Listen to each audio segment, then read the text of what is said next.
BusinessCoaching.MBA Show. Strategies, insights, and growth for entrepreneurs. Welcome to the Business Coaching.MBA Show. Today, we're welcoming your host, Michael English.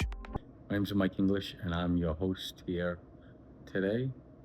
And before we dive into the topic for today, which is the think tank areas, we're going to just touch about what most people don't realize. They look at problems instead of solutions.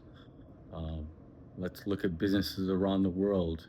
As the tariffs come up, their business in their head is disappearing. Instead, now they could go to a service solution and find drop shippers in America and still keep their clientele, not pay any tariffs, and make more profits than what they're actually making right now, because they don't have to produce something, package it, and ship it. They're going to leave that to somebody else, and they're just going to be doing the service part, which makes them tons of money and less cost overhead. So sometimes thinking outside the box during certain obstacles is the best way to view it. Don't always huff and puff. Look at solutions. Are you ready to elevate your business to new heights? At BusinessCoaching.MBA, we provide the expertise and guidance to help you achieve your goals. Now we're going to go into entrepreneurs that haven't took the full steps, and they're kind of stuck. They want to do something new. They don't know exactly what they want to do, but they're doing it over the coffee table. You want to try to create a think tank that's just that, a think tank for your future company in its designated spot, whether it's a selected part of your basement, a selected part of your house, maybe, I don't know, a relative's house that's not using a certain spot, but you don't want to have it to where everybody uses it for everything. Now, that sometimes is not feasible in the real world, and that's when you look at the difference of what other people do. Now, again, you kind of want to find a spot, whether it's a garage, a basement, a section of your house, and leave it just for your think tank. But again, if you can't, then you want to look at something secondary. You got libraries that have conference rooms. You got co-working spaces that sometimes can run areas for the day. You don't want to have too much overhead of an expense, because what's going to happen is you're going to need that money to do your startup business. If you're buying a place or renting a place prior to, you're losing money. So you want to create that. You also want to create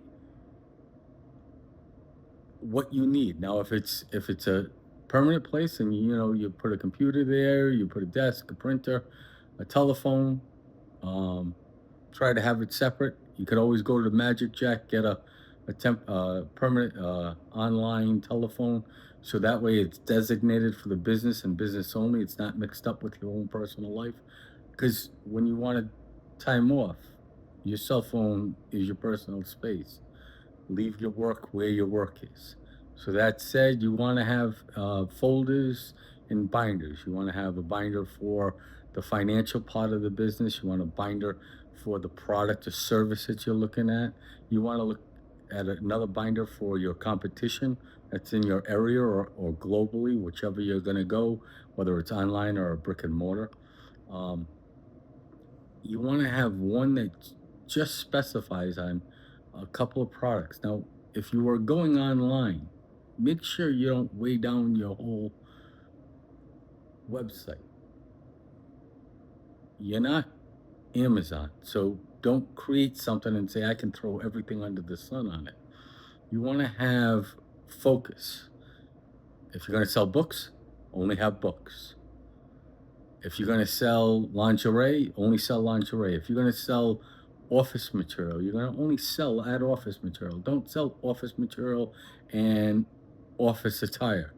You want to make sure that when it's on that website, it's not going to have mega tags that are going to make it get lost in space. You want a designated website for that particular product. Now, if you want to do multiple products, I would suggest you to have multiple stores, one for lingerie, one for attire for business, one for business furniture, one for, I don't know, vacations, whatever you want. Just make sure they're not all on one website. You kind of want to keep a focus and sell minimal products to make it profitable in your world. Maybe 20 products, so forth, and grow. Test it out. See what's working, what's not. You want to look at other marketing sources. Sometimes the free sources are the best. If you got Facebook and you got a lot of networking, use it.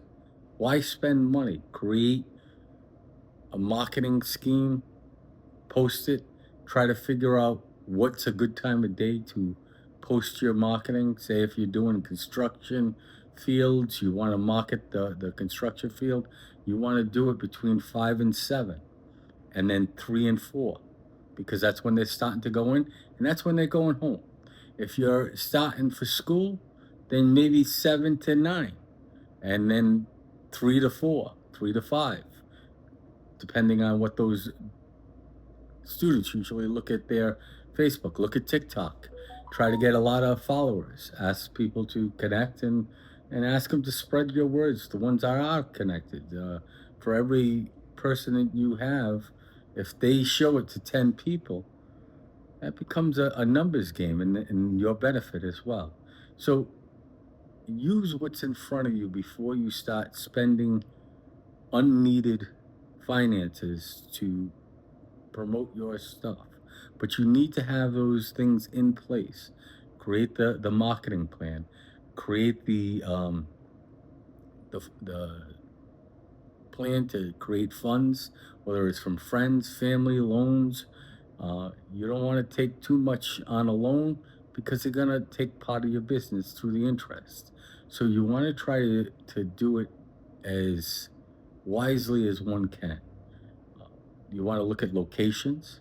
Everything is about location.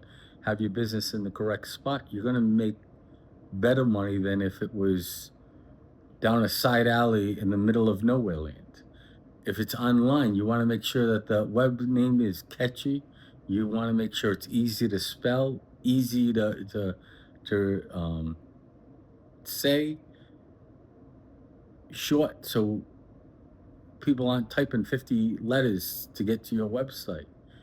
You want to make sure that it's a well thought out plan. If it's actually something like my industry, I figured business coaching, it's easy, .MBA, because it's my degree, and that promotes both my website, my service, and the credentials that I have to give to my clientele.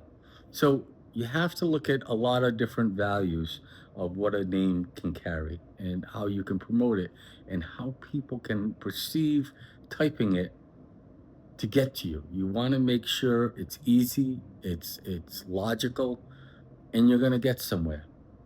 You're going to have a lot of people telling you you can't do a lot of things because people do that. Remember, keep focused. Lots of people open lots of things, and sometimes you scratch your head and say, how did they do it? Well, they did it because they just persist. It wasn't because they're better than you or worse than you. It's because they persisted at something and wouldn't give up. That's what you got to do. Create your think tank. Schedule a designated time to sit at that table, whether it's an individual, a couple of people, a group, whatever you have as the founding fathers of your company, and make a schedule. We'll meet at 3 o'clock. We'll meet at 8 o'clock every day for the next 3 weeks. At that time, we're going to review what we are looking at. And if we think we got something, we're going to create a new schedule. We're going to maybe make it longer. We're going to maybe break up the team or the people into teams to say, you're going to study the marketing section, you're going to study the product section, so forth and so on. The think tank is both individuals, groups, and the whole team itself.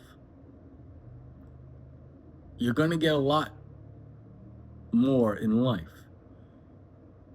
if you have a group, especially when they're all headed in the same direction.